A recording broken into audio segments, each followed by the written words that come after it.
ನಮಸ್ಕಾರ. ಧರ್ಮಪುತ್ಥಳಿ ಯೂಟ್ಯೂಬ್ ಚಾನಲ್ಗೆ ಸ್ವಾಗತ. ಮನುಷ್ಯ ತಾನು ಜೀವನ ಮಾಡಲಿಕ್ಕೆ ಹಲವಾರು ಪ್ರಯತ್ನಗಳನ್ನು ಮಾಡ್ತಾ ಪ್ರತಿ ಕ್ಷಣವೂ ಕೂಡ ಒಂದಿಲ್ಲೊಂದು ಹೋರಾಟವನ್ನು ಮಾಡ್ತಾ ಇರ್ತಾನೆ.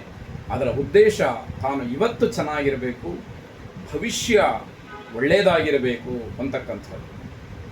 ಅಂತಹ ಸದುದ್ದೇಶವನ್ನು ಇಟ್ಟುಕೊಂಡು ಅಥವಾ ಯಾವುದೇ ರೀತಿಯ ಆಲೋಚನೆಗಳಿದ್ದಾಗ್ಯೂ ಕೂಡ ತಾನು ಗಳಿಸಬೇಕು ಅಂತಕ್ಕಂಥದ್ದು ಮನುಷ್ಯನ ಮನಸ್ಸಿನಲ್ಲಿ ಬಂದುಬಿಟ್ರೆ ಅದು ತುಂಬ ಕೆಲಸವನ್ನು ಕೊಡ್ತಕ್ಕಂಥದ್ದು. ಮಾನಸಿಕವಾಗಿ, ದೈಹಿಕವಾಗಿ ಮನಸ್ಸು ಪ್ರತಿ ಕ್ಷಣವೂ ಕೂಡ ಏನನ್ನಾದರೂ ಸಂಪಾದನೆ ಮಾಡಬೇಕು ಅನ್ನುವಂಥದ್ದಕ್ಕೆ, ಶರೀರ ಏನೇ ಕಷ್ಟ ಆಗಲಿ ನಾನು ಆ ಕಷ್ಟವನ್ನು ಅನುಭವಿಸಿಯಾದರೂ ಕೂಡ ಸಂಪಾದನೆಯನ್ನು ಮಾಡೇ ಮಾಡ್ತೀನಿ ಅಂತಕ್ಕಂತಹ ಛಲಕ್ಕೆ ಬೀಳುವ ಸಾಧ್ಯತೆಗಳಿರುತ್ತೆ.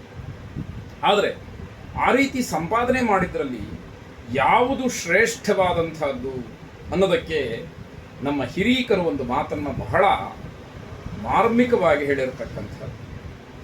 ಉತ್ತಮಂ ಸ್ವಯಾರ್ಜಿತಂ ವಿತ್ತಂ ಮಧ್ಯಮಂ ಪಿತ್ರಾರ್ಜಿತಂ ಅಧಮಂ ಭ್ರಾತೃವಿತ್ತಂಚ ಸ್ತ್ರೀವಿತ್ತಮಧಮಾಧಮಂ ಅನ್ನುವಂತಹ ಮಾತು ಬಹಳ ವಿಶೇಷವಾಗಿ ಹೇಳಿದರು. ಅಂದರೆ ಉತ್ತಮಂ ಸ್ವಯಾರ್ಜಿತಂ ವಿತ್ತಂ, ತಾನು ಕಷ್ಟಪಟ್ಟು ಸಂಪಾದನೆ ಮಾಡಿದಂತಹ ಹಣ ಏನಿದೆ, ಸಂಪತ್ತೇನಿದೆ, ವಸ್ತುಗಳೇನಿದೆ, ಅದೆಲ್ಲವೂ ಕೂಡ ಬಹಳ ಶ್ರೇಷ್ಠವಾದ್ದು, ಅತ್ಯುತ್ತಮವಾದಂಥದ್ದು.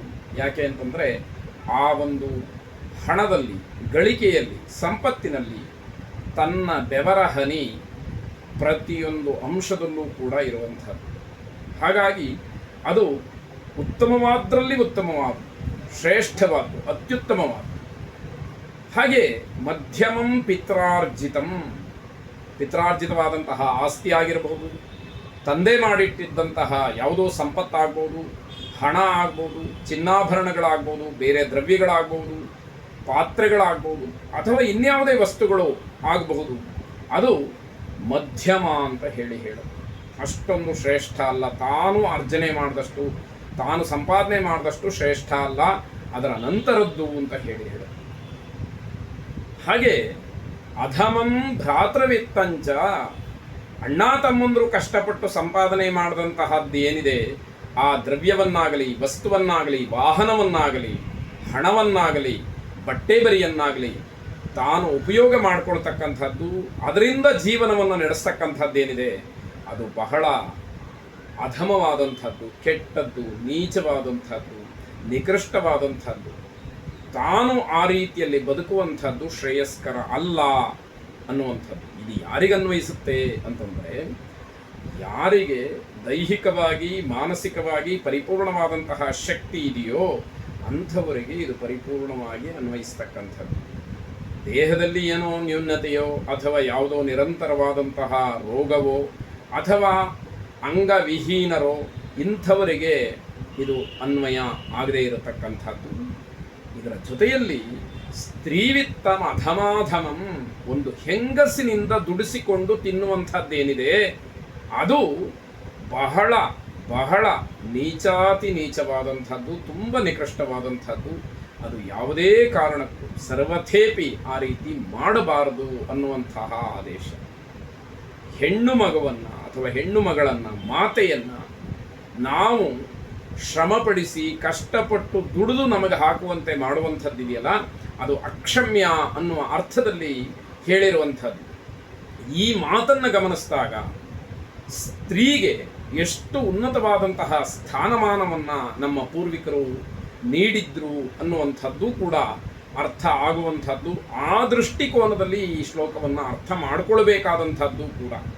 ಹಾಗೆ ಹೆಣ್ಣಿನ ಹಣವನ್ನು, ಸಂಪತ್ತನ್ನು, ಆಸ್ತಿಯನ್ನು, ಒಡವೆ ವಸ್ತುಗಳನ್ನು, ಹಾಗೆ ಬೆಲೆ ಬಾಳತಕ್ಕಂತಹ ಪದಾರ್ಥಗಳನ್ನು ಯಾವುದೇ ಕಾರಣಕ್ಕೂ ಕೂಡ ನಮ್ಮ ಸ್ವಾರ್ಥಕ್ಕೆ ಬಳಸಬಾರದು ಅನ್ನುವಂಥದ್ದು.